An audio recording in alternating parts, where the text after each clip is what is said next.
And we're back with my guest, Mr. Peter Madcat Ruth. On to some more questions. One question I was wondering, because I started looking online at your discography. Is that how you say that? Or Yep, discography? discography. But if you're a disco band, it's a discography. How many albums have you recorded on? Albums and yeah, LPs and CDs together. I think last count was like 130. Wow, that's quite a bit. Do you have copies of everything there? No, Yeah, but I have a copies of quite a few. yeah, yeah. That's pretty cool. And probably you've obviously been in so many more recordings that have just are now streaming, and they're not actually officially albums. People are just streaming live music. Um, I know that you've done some work and with me too, visiting schools and doing like music, not necessarily music education programs, but just sharing music with the children and teaching them Yeah. about. I mean, it's music education, but it has a great deal of performance involved in it. And I mentioned you coming to my school when I was in fifth grade. But what are some of the things you do to kind of balance as a musician, teaching and performing? Well, I do a lot more performing than teaching, but it was about 1980, I think, when a school teacher in Ann Arbor said, "Why don't I come to their school and play some?" And I thought, well, I don't know anything about playing for kids, but I'll give it a try. And so I did, and it worked out pretty well. And then I started doing it after that. In It was in the late 70s. I told you I was with first New Heavenly Blue, and then Sky King, then the Darius Brubeck Ensemble, and two generations of Brubeck. And this took, so I was playing music with members of the Brubeck family for a decade. Oh, and by the way, I still play with Chris Brubeck, although not this summer. I'm in a band called Triple Play with Chris Brubeck. But so I was doing these shows and touring the world. And when the Brubeck band was like 11-piece band, and then it went to 10, and then 9, and then 8, 7, 6, 5. When it was 5, it was Dave Brubeck, his 3 sons, and me. And then when it went to 4, whoops, Yeah, I was out of there. yeah, And and then I'm unemployed after being playing all over the world. I'm all of a sudden an unemployed musician, and all during that time I'd never had to get a gig. I'd never had to learn how to get my own gigs. They were always there for me. And so I when I first became unemployed, I thought, no, what am I going to do now?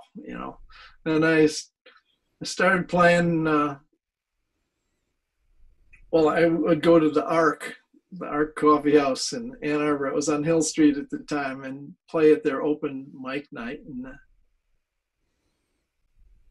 because before I was with the Brubecks, I'd been in a couple of music duos and trios, and I was in one little blues band in Chicago.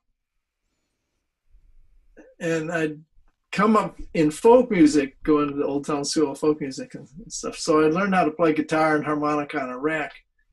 And I got my first gig in Ann Arbor in a place called Mr. Flood's Party.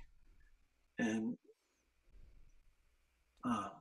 well, I had a little trio that was going to play Mr. Flood's Party, and we booked 4 Thursday nights in a row for, every Thursday for a whole month. So about a day before the first gig, the piano player says, "Hey, I just got a gig in New York. I'm leaving." And he left, just moved. He moved away. And I said to the drummer, "Wow, our piano player just left. What are we going to do?" And he said, "Well, if he's not going to do it, I'm not going to do it either." And so I had 4 gigs, and they were my first 4 wow. solo gigs. And I was terrified, but I got up there in front of a bar, a drinking audience, guitar and harmonica, and I did those 4 gigs, and I survived. So I went on, continued to accompany other musicians and learn from them how you get a gig. Yep. And then just kept doing it, and I'd play solo for a while. Then I'd get it into a duo or something, and then that would break up and I'd be solo, and then I'd get a trio, and then that would break up and I'd go solo. And that kept on going for many decades. But as part of that mix, I learned, I can do elementary school assembly shows, and I got pretty good at it.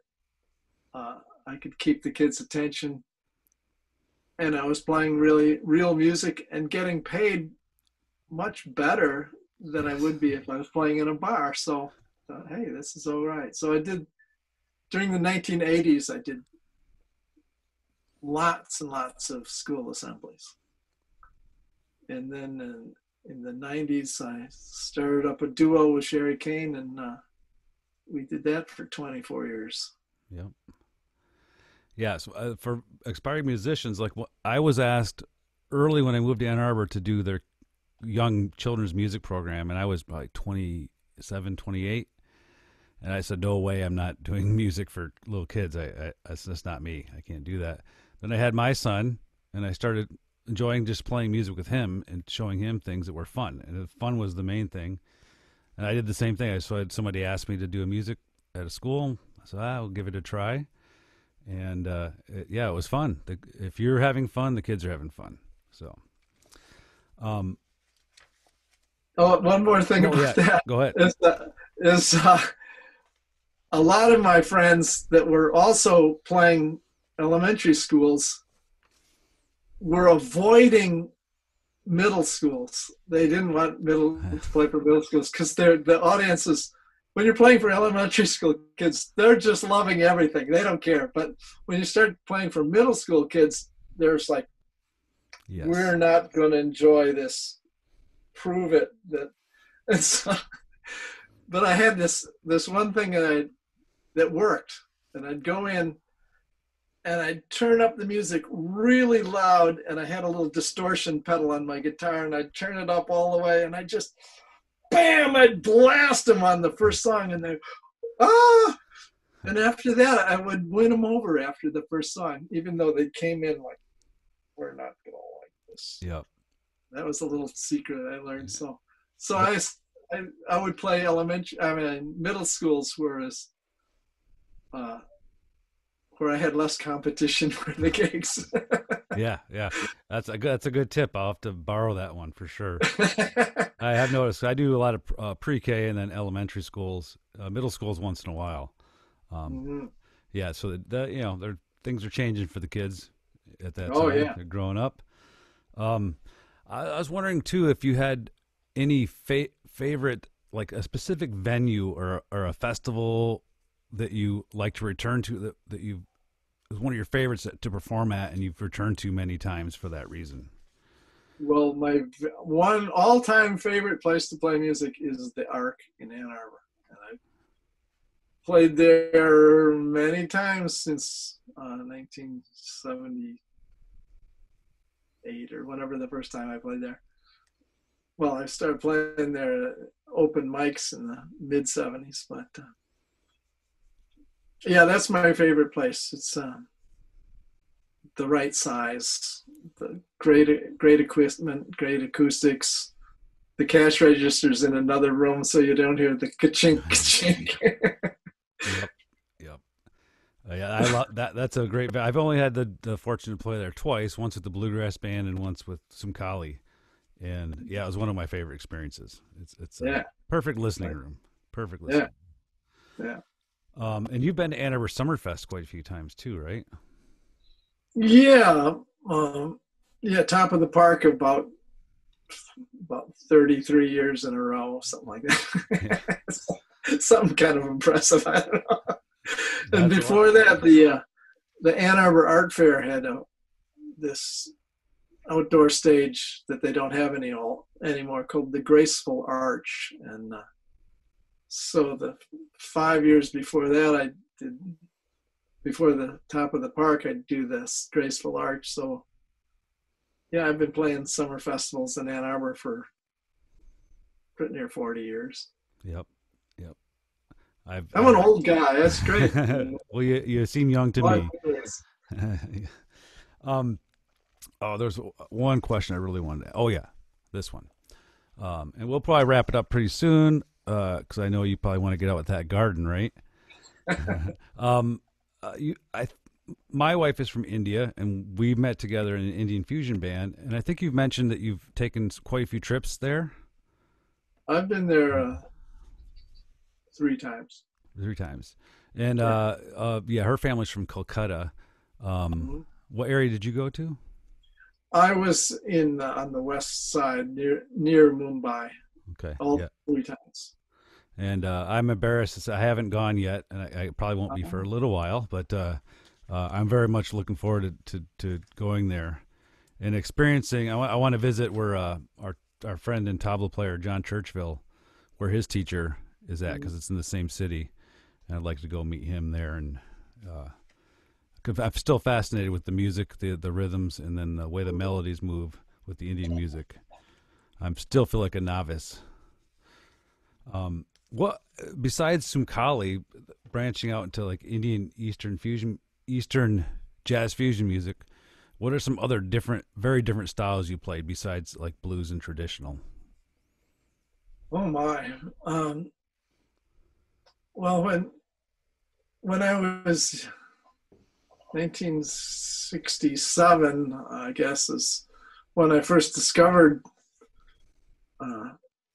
Indian music. I had a record with Ravi Shankar, and I was like, wow, this is amazing stuff. And Darius Brubeck, one of Dave Brubeck's sons, is the oldest son, also introduced me to a lot of very amazing Indian music, because he'd studied ethnomusicology in college. So that's one thing I've kind of just been interested in listening to. I never really tried playing any of it until Sumkali, but I've been loving listening to it. I love listening to music from all over the place. Music from some that stand out are the mbira, the African thumb piano music from Africa, and I don't know. What else? Oh, Brazilian music. I love listening to the samba and choro and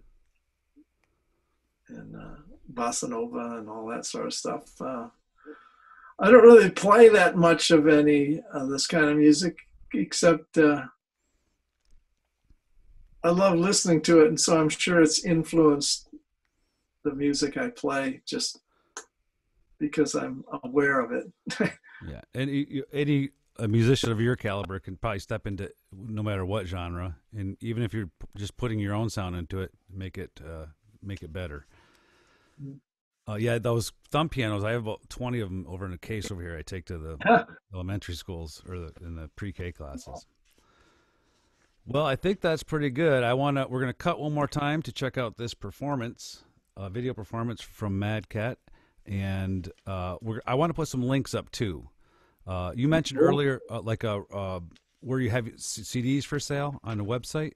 What was the name? Actually, I kind of sold all my CDs. I don't have any for sale anymore.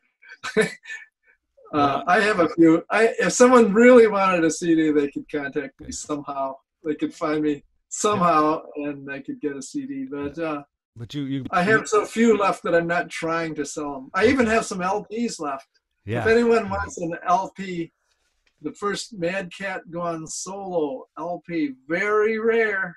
Very rare. I have a few left. So. I know somebody will probably be contacting you for that if he watches it. He's into, that's his thing now is records. And he likes the rare stuff. Yeah, so I'll cut to the performance there. Is there anything else you want to add before we go, Madcat? Yeah, there's one more thing. There's an instrument that just about nobody plays anymore, and it's the jaw harp. And this is a great instrument. And when I was with New Heavenly Blue recording the second record, Chris Brubeck had this idea that we doing this little kind of country song,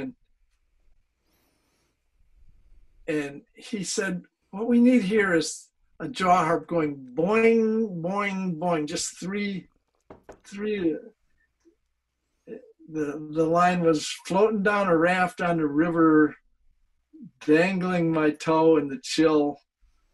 And he said, we need to just boing, boing, boing. And I said, well, I can do that. And I went down to Manny's Music in Manhattan in New York City, because we were recording the record there. And I bought a jaw harp. I came back. I put it on the record.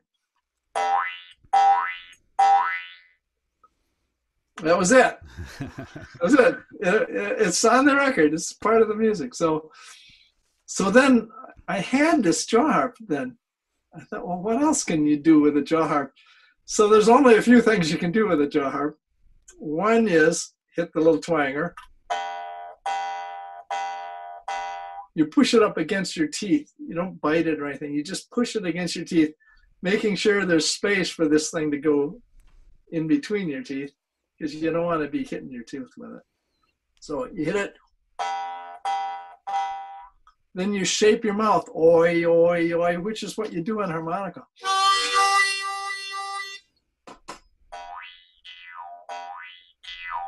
All the vowel sounds are there. And then what else do I do on harmonica? I breathe in and out.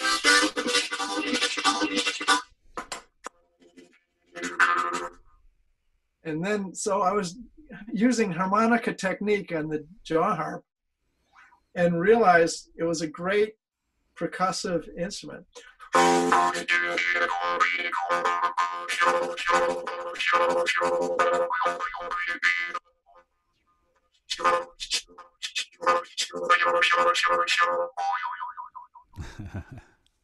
And so then when I was in Sky King, the next band I was in after New Heavenly Blue, we put it on our record. There's some really cool parts. So blending the jaw harp with electric guitars and stuff, and harmonica, and then when I joined Soom Connolly, I thought, well, jaw harp is part of classical Indian music. It's called the Moor Sing over there, and it's part of the tradition, so it fit right in. So anyway, I only know 3 or 4 other people that play these seriously, and I'm one of them. Yeah, I bought one and I tried it, and it was one of those cheap ones. It just doesn't work right. But yeah, you have to go. Yeah, I'm so glad you mentioned it. I missed one question. It was jaw harp technique. I was going to come back to that. I almost forgot. So you're right on. All right. Well, thanks for joining us, everybody. We're going to cut to this great track, and we hope to have Madcat back. Track, like I'm a radio DJ. This video, I'm a video disc jockey. Hope to have Madcat back when I can do this actually in person in the studio. We can record live performances. Amazing! What a thought. That's what it was supposed to be originally, and then right before I was ready to launch it, actually the weekend before, I had somebody scheduled to come in here to do the first one, and then things changed quick. So, but anyway, thanks for joining us. Thanks, Madcat. Have a great day. We'll see you soon. Goodbye, everybody. Take care.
cook, clean up the floor, but you gotta help me, babe. Oh, I can't do it by myself. If you don't help me, babe, I'm gonna find myself somebody else.